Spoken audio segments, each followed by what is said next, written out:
George Soros menyalurkan dana ke banyak lembaga swadaya masyarakat melalui jaringan filantropinya, yaitu Open Society Foundation. Dan hal ini mencuat pada awal 2026, seiring dengan tuntutan transparansi terkait dengan aliran dana asing tersebut yang dikhawatirkan ini bisa mempengaruhi stabilitas politik di Indonesia. Menyikapi hal tersebut, pada awal 2026, Presiden Prabowo Subianto sempat memberikan peringatan keras kepada masyarakat agar masyarakat berhati-hati terhadap LSM yang diduga menerima aliran dana dari George Soros tadi. Memang ini adalah negara Indonesia, tapi perlu dicatat dan digarisbawahi bahwa di Rusia, Open Society Foundation ini dilarang mengucurkan dana pada proyek-proyek sosial. Nah, pelarangan yang dilakukan oleh pemerintah Rusia tersebut tentu bukanlah pelarangan yang tanpa alasan. Tentu, satu alasan yang paling mendasar dari pemerintah Rusia melarang OSF adalah mereka nggak mau kebijakan dalam negeri mereka dicampuri dan diintervensi oleh negara asing. Menurut data terbaru, yayasan pertama yang telah menerima dana dari OSF adalah Kurawal Foundation, yang nantinya akan menjadi penyalur utama. Dana dari OSF ini disalurkan ke lembaga-lembaga masyarakat yang lainnya untuk kegiatan demokrasi di Indonesia. Jumlah dana yang telah diterima oleh Kurawal Foundation ini diduga teman-teman mencapai 1,8 juta US dollar atau setara dengan 28,5 sampai 30 miliar rupiah. Fantastis. Yayasan kedua yang juga menerima dana dari OSF tersebut adalah Tifa Foundation, yang secara historis ini berdiri di tahun 2000, dan yayasan ini aktif dalam menyuarakan demokrasi dan hak asasi manusia. Berikutnya guys, ada Celios atau Center of Economic and Law Studies. Nah, di belakang Celios ini terdapat banyak orang pinter, para dokter, dosen-dosen, dan mahasiswa-mahasiswa yang sedang melakukan penelitian guys, sebagian besar dari mereka. Dan baru-baru ini mereka mengupload hasil penelitian mereka yang cenderung mereka nggak setuju dengan hilirisasi yang dilakukan oleh Indonesia. Mereka memandang bahwa hilirisasi yang dilakukan oleh pemerintah kita ini cenderung banyak mudaratnya ketimbang manfaatnya. Dan menurut kalian bagaimana kira-kira? Konyol nggak?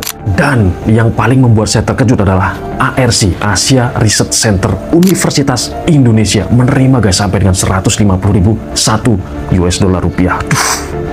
Luar biasa, bombastis. Guys, ini semua nggak bisa dibiarkan guys ya. Ini semua adalah tentang kepentingan guys. Ini semua tentang impor yang besar dari Amerika Serikat terutama ya. Termasuk guys ya, kita dulu nggak pernah ya suka makan tempe. Tetapi dengan adanya impor tempe, impor kedelai dari Amerika Serikat tadi, yang kemudian di set up bahwa Indonesia sehat makan tempe, bahwa jamur orizoma itu menyehatkan, dan kemudian akhirnya pemerintah kita impor besar-besaran terhadap kedelai dari Amerika Serikat.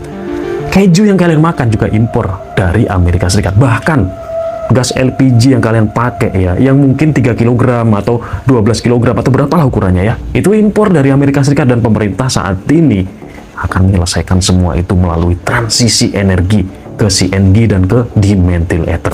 Singkatnya ya, stop impor, lalu swasembada energi, swasembada pangan, itu akan meningkatkan nilai rupiah lu yang selama ini kalah-kalah terus ya dengan US dollar. Nah, lu mau nyerang pemerintah apa lu mau dukung pemerintah? Ya, tuliskan pendapat kalian di kolom komentar. Dan jangan lupa like, share, komen kalau kalian suka dengan konten seperti ini. Terima kasih, salam sehat dari Arya Kresna.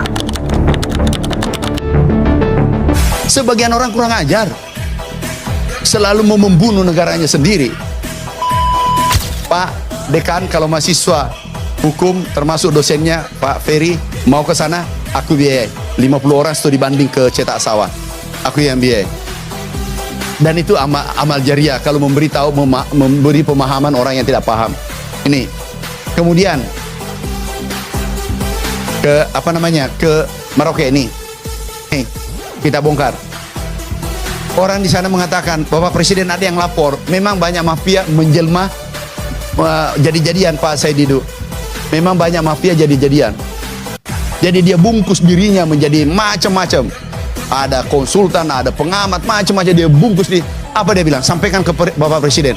Pak Presiden, itu Papua tidak mungkin tumbuh padi.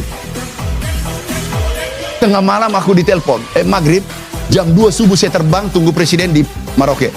Aku terbang, begitu beliau mendarat, Pak Mentan tumbuh padi. Iya Pak, katanya tidak bisa tumbuh. Iya memang Pak, kalau tidak ditanam, dicerita saja di TV, nggak tumbuh itu. Ini tumbuh. Ini sudah beliau pulang mau ke luar negeri waktu itu. Bayangkan sadisnya orang itu, berani memfitnah. Tahu kalau fitnah itu lebih kejam dari pembunuhan, dan harus minta maaf pada petani, 115 juta petani baru itu dimaafkan.